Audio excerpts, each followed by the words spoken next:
शरणागतदीनार्तं परित्राणं परायणी सर्वसार्थी हरे देवी नारायणी नमस्तुते। अंधकारमहाशून्यं ज्योतिरश्मिप्रकाशितम्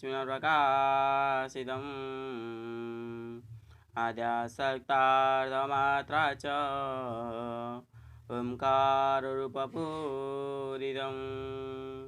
मन्त्रमूलगुरुवाक्यं ध्यानमूलगुरुरूप पूजामूलगुरुपादं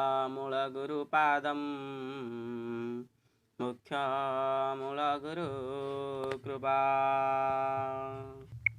सज्जन मंडली, आज द्वितीय दिन। आज आमे आलोचना करिबा पुणी से भगवान का विषय रे। पूर्व एपिसोड रे आमे आलोचना करथिले भगवान किए। आज यही चैनल रे, यही सांस्कृतिक चैनल रे आमे आलोचना करिबा भगवान केउठी रुहंती बा केउ स्थान रे रहिबाकू भल पांती। ताहले सज्जन मंडली, मु आदित्य बेहेरा आरंभ करिबा चल आजिर कार्यक्रम। ताहले सज्जन मंडली, आमे जानिले भगवान किए।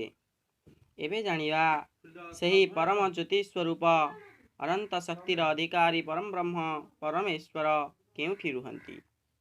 तेबे थरे गोटे समयर कथा। देवर्षि नारद नारायण नारायण शब्दर उच्चारण करी करी ब्रह्मांड बुलिथिले एवं बुलु बुलु जाई वैकुंठपुर रे पहुंचीथिले। एवं मनरे एक प्रश्न तांका मध्यरे उंकी मारुथिला। से ताहाकू भगवान विष्णु को पचारिले हे प्रभु पालनहर्ता भगवान विष्णु, आपण अधिकांश समय केउठी रुहंती। भगवान विष्णु उत्तर देवाकू जाई कहिले, नाहं तिष्ठामि वैकुंठे योगिनां हृदयेन च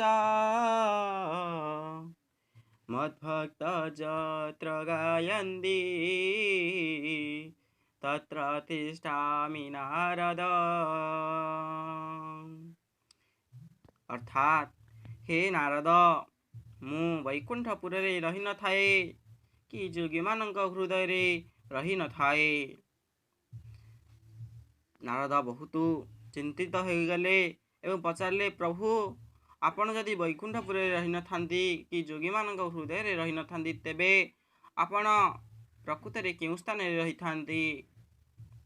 भगवान विष्णु कहिले, मोर भक्त माने जोठी मोर गुणगान करती से केउ भलिया स्थान हेउ, शुभ हेउ अशुभ हेउ, श्मशान हेउ, जंगल हेउ, पहाड़ हेउ, मोर भक्त माने जोठी मोर गुणगान करती मु से स्थान रे रही थाए। मु कौनसी छुआ अछुआ भेदभाव रखेनी। जाति धर्म वर्ण निर्विशेष रे समस्ते मोरी संतान। तेणु समस्ते जे भी मते भक्ति करिब मु से स्थान रे थाए। भक्त को मोर समान कर दे थाए। तेणु कुहा जाइछि, भाव को निकट करी अभाव को दूर। भक्तर भगवान का सहित एमिति संपर्क, एमिति अतुट संपर्क जहाकू अन्य कौनसी शक्ति छिन्न करि पारंती नाही। भगवान निज भक्त को अवश्य परीक्षा नियंती, तार भक्ति केते ताहा परीक्षा करती एवं जो भक्त भक्तिर चरम सीमा को प्राप्त हुए सी भगवान को प्राप्त करि थाए। एवं भगवान को प्राप्त करदेले से एमिति धन आउ किछि प्राप्त करिबा को रही न थाए। कारण से सर्वशक्तिमान दुनिया को जे कि चलई थांदी, अनंत शक्तिर अधिकारी, अनंत जहां को पाई गले जीव परमात्मा प्राप्ति हुए से सही भगवान। तेबे आमे जानिले भगवान केउठी रुहंती। एबे चलंतु जानिबा एहार एक उदाहरण। तेबे सज्जन मंडली, आपण माने समस्त जानिथिबे ଜୟଦେବଙ୍କର ରଚିତ ଗୀତା ଗୋବିନ୍ଦ କଥା, ଯାହାକି ଥରେ ପୁରୀର ରାଜା ଅନ୍ୟ ବ୍ରାହ୍ମଣ ପଣ୍ଡିତମାନଙ୍କ ଦ୍ୱାରା ଜୟଦେବଙ୍କ ବିଷୟ ଶୁଣିକରି ଜୟଦେବଙ୍କ ନାମରେ ସେମାନେ ଏପଟ ସେପଟ କଥା କହି ରାଜାଙ୍କୁ ଭ୍ରମିତ କରିଥିଲେ ଏବଂ ରାଜା ସେମାନଙ୍କ କଥା ଶୁଣି ଜୟଦେବଙ୍କ ରଚିତ ଗୀତା ଗୋବିନ୍ଦକୁ ପୁରୀ ମନ୍ଦିରରେ ଗାନ କରିବା ବନ୍ଦ କରିଦେଇଥିଲେ। କିନ୍ତୁ ଜୟଦେବଙ୍କର ସେହି ଗୀତା ଗୋବିନ୍ଦ ଏତେ ଭାବାତ୍ମକ ଅଟେ ଯେ ତାହା ଶ୍ରୀମନ୍ଦିର ମଧ୍ୟରେ ଆବଦ୍ଧ ନ ରହି ଚତୁର୍ଦିଗକୁ ବିଦିତ ହୋଇଯାଇଥିଲା। ଘରେ ଘରେ ଗୀତା ଗୋବିନ୍ଦ ଶୁଣିବାକୁ ମିଳୁଥିଲା। ରାଜା ସିନା ପୁରୀ ମନ୍ଦିରରୁ ବନ୍ଦ କରିଦେଲେ, କିନ୍ତୁ ଲୋକଙ୍କ ମୁଖରେ ବନ୍ଦ କରିପାରିଲେ ନାହିଁ। ଏବଂ ଥରେ ସନ୍ଧ୍ୟାବେଳର କଥା, ସନ୍ଧ୍ୟା ଆରତି ପୁରୀ ମନ୍ଦିରରେ ହୋଇନଥାଏ। ଏହି ସମୟରେ ଜଣଙ୍କର ବାଇଗଣ ପଦାରେ ଜଣେ ବାଇଗଣ ତୋଳୁଥିଲା ଏବଂ ସେ ଏହି ଗୀତା ଗୋବିନ୍ଦ ବୋଲି ବୋଲି ତୋଳୁଥାଏ। ହଠାତ୍ କ'ଣ ହୋଇଛି, ଜଗନ୍ନାଥ ତ ଜଗତର ସ୍ୱାମୀ, ତାଙ୍କୁ ବା କୌଣସି କ'ଣ ଜିନିଷ ଅଛପା ରୁହେ। ସିଏ ସେହି ଗୀତା ଗୋବିନ୍ଦକୁ ଶୁଣି ଆଉ ରହିପାରିଲେ ନାହିଁ। ତତ୍କ୍ଷଣାତ୍ ପୁରୀ ମନ୍ଦିର ତ୍ୟାଗ କରି ଯାଇ ସେହି ବାଇଗଣ ପଦାରେ ସେହି ଯେଉଁ ଝିଅଟି ବାଇଗଣ ତୋଳୁଥିଲା ତାର ପଛେ ପଛେ ଗୀତା ଗୋବିନ୍ଦ ଶୁଣି ଶୁଣି ବୁଲୁଥାନ୍ତି। ଏବଂ ସେହି ସମୟରେ ବାଇଗଣ ଗଛର କଣ୍ଟା ଦ୍ୱାରା ଶ୍ରୀଜଗନ୍ନାଥଙ୍କର ପାଟବସ୍ତ୍ର ଚିରି ଯାଇଥିଲା। ଏବଂ ଗୀତା ଗୋବିନ୍ଦ ଶୁଣିବା ମାତ୍ରେ ଜଗନ୍ନାଥ ଯେବେ ଜାଣିଲେ ଯେ ମୁଁ ଇଏ କ'ଣ କରୁଛି, ଗୀତା ଗୋବିନ୍ଦ ଶୁଣିବା ପାଇଁ ଆସିଯାଇଛି ପୁରୀ ମନ୍ଦିରରୁ ଏବଂ ପୁରୀ ମନ୍ଦିରକୁ ବର୍ତ୍ତମାନ ବ୍ରାହ୍ମଣମାନେ ଗଲେଣି ପହଡ଼ କରିବା ପାଇଁ। ସଙ୍ଗେ ସଙ୍ଗେ ଜଗନ୍ନାଥ ମନ୍ଦିରକୁ ଚାଲି ଯାଇଥିଲେ, କିନ୍ତୁ ବାଇଗଣ କଣ୍ଟା ଦ୍ୱାରା ତାଙ୍କର ଯେଉଁ ପାଟବସ୍ତ୍ର ଚିରି ଯାଇଥିଲା ସେଥିପ୍ରତି ଜଗନ୍ନାଥଙ୍କର ଧ୍ୟାନ ନଥିଲା। ଏବଂ ଯେବେ ପୁରୀ ପଣ୍ଡାମାନେ କପଡ଼ ଖୋଲିଲେ ଏବଂ ଦେଖିଲେ ଯେ ଜଗନ୍ନାଥଙ୍କର ପାଟବସ୍ତ୍ର ଚିରି ଯାଇଛି, ହଠାତ୍ ସମସ୍ତଙ୍କ ମୁଣ୍ଡ ଘାଉରେଇ ଯାଇଥିଲା ଏବଂ ଇଏ କି ଅଘଟଣ ବୋଲି ସମସ୍ତେ କୁହାକୁହି ହୋଇଥିଲେ। ଏବଂ କଥାଟି ଧୀରେ ଧୀରେ ଚତୁର୍ଦିଗକୁ ବ୍ୟାପି ଯାଇଥିଲା ଏବଂ ରାଜାଙ୍କ କାନରେ ପଡ଼ିଥିଲା। ଏବଂ ରାଜା ଇଏ କାହାର କାମ ବୋଲି ତଦନ୍ତ କରିଥିଲେ ଏବଂ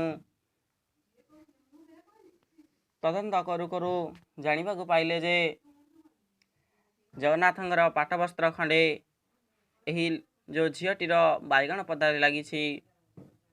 ଏବଂ ସେ ଭାବିଲେ ଇଏ କିଭଳି ସମ୍ଭବ। ଏବଂ ସେ ରାତିରେ ଶୋଇଥିବା ସମୟରେ ଜଗନ୍ନାଥ ତାଙ୍କୁ ସ୍ୱପ୍ନରେ ଏସବୁ ଘଟଣା କହିଥିଲେ। ଏବଂ ସେହିଦିନ ଠାରୁ ରାଜା ନିଜ ଭୁଲ ବୁଝିପାରିଥିଲେ ଏବଂ ଜଗନ୍ନାଥଙ୍କର ଯେଉଁ ଗୀତା ଗୋବିନ୍ଦ ଏତେ ପ୍ରିୟ, ସେହି ଗୀତା ଗୋବିନ୍ଦ ବନ୍ଦ କରିଥିବାରୁ ନିଜକୁ ବହୁତ ଦୋଷୀ ମନେ କରିଥିଲେ। ଏବଂ ସେହିଦିନ ଠାରୁ ଗୀତା ଗୋବିନ୍ଦ ଜଗନ୍ନାଥଙ୍କର ମନ୍ଦିରରେ ଗାୟନ ହେଉଛି।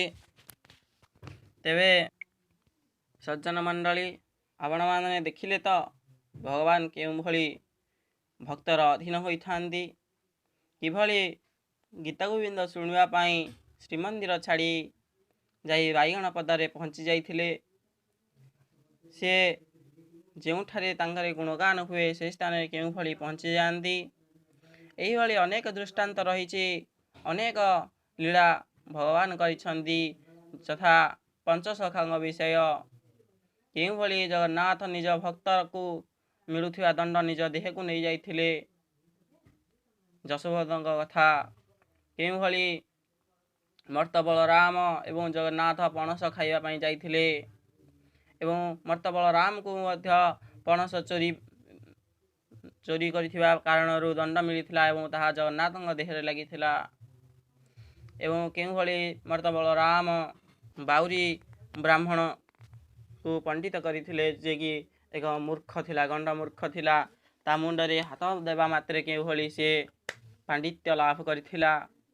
ଏହିଭଳି ଅନେକ ମହିମା ଜଗନ୍ନାଥଙ୍କର ରହିଛି। ସେ ଭକ୍ତ ପାଇଁ ହୋଇଥାନ୍ତି ପଙ୍କଠୁ କୋମଳ ଏବଂ ପାପୀ ପାଇଁ ହୋଇଯାଇଥାନ୍ତି ପର୍ବତ ଶୈଳ। ତେଣୁ ସେ ଜଗନ୍ନାଥ ସେ ସଦାବେଳେ ନିଜ ଭକ୍ତକୁ ନିଜ ମିତ୍ର ରୂପେ ମଣିଥାନ୍ତି। ତେବେ ସଜ୍ଜନ ମଣ୍ଡଳୀ, ଆମେ ଜାଣିଲେ ଭଗବାନ କେଉଁ ସ୍ଥାନରେ ରହିବା ପାଇଁ ଭଲ ପାଆନ୍ତି। ତେଣୁ ସେହିଭଳି ପରିବେଶ ନିହାତି କରନ୍ତୁ, ଯାହାଫଳରେ ଭଗବାନ ଆପଣଙ୍କ ପାଖରେ ରହିବେ। ନିତ୍ୟ ନିଜ ଘରେ ଭଗବାନଙ୍କର ଆରାଧନା କରନ୍ତୁ, ଗୀତା ପଠନ କରନ୍ତୁ, ଭାଗବତ ପଠନ କରନ୍ତୁ। ଦେଖିବେ ଘରୁ ଅଶାନ୍ତି ଦୂର ହୋଇଯିବ ଏବଂ ଶାନ୍ତି ପ୍ରବେଶ କରିବ। ଆଜିର ଏହି ଚ୍ୟାନେଲରେ ମୁଁ ଏତିକି କହୁଛି ଏବଂ ଆଉ କିଛି ଭଗବାନଙ୍କ ବିଷୟରେ ଆଲୋଚନା କରିବା ପରବର୍ତ୍ତୀ ଅଧ୍ୟାୟରେ। ରହୁଛି। ନମସ୍କାର। ଜୟ ଜଗନ୍ନାଥ।